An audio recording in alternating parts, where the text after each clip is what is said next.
Assalamualaikum Bunda, selamat bergabung di channel Dapur Kinanti. Ini saya ingin berbagi salah satu resep masakan favorit keluarga saya, apalagi kalau disajikannya itu pas pada musim penghujan seperti sekarang ini ya Bunda, yaitu sup ikan patin bening. Pertama-tama kita potong dulu satu ekor ikan patin menjadi 5 bagian, kemudian dilumuri dengan jeruk nipis. Dilumuri sampai rata ya Bunda, supaya bau amis dari ikan patinnya hilang. Kemudian di dua tungku terpisah kita panaskan air sebanyak 1 liter, dan di tungku satunya lagi kita panaskan minyak untuk menumis bumbu. Tuangkan sedikit minyak ke dalam wajan. Setelah panas, kemudian masukkan 6 siung bawang merah yang telah diiris tipis.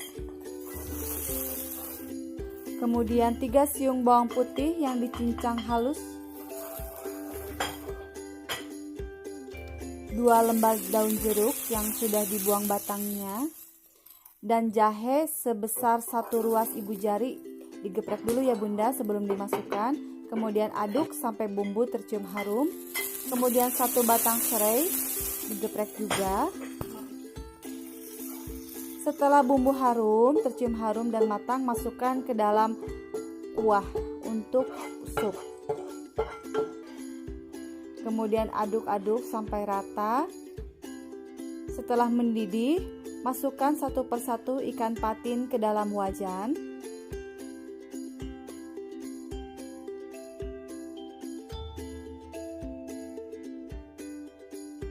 Masukkan 2 buah tahu putih yang sudah dipotong seukuran dadu. Selanjutnya masukkan 1 buah tomat berukuran besar dan 3 batang daun bawang yang telah dipotong-potong. Agar supnya semakin harum, bisa ditambahkan 1 ikat daun kemangi. Tapi kalau tidak suka boleh di skip ya. 1 sendok teh garam, kemudian setengah sendok makan gula pasir. Kemudian tambahkan kira-kira setengah sendok makan kaldu ayam bubuk dan 1/4 sendok teh merica bubuk.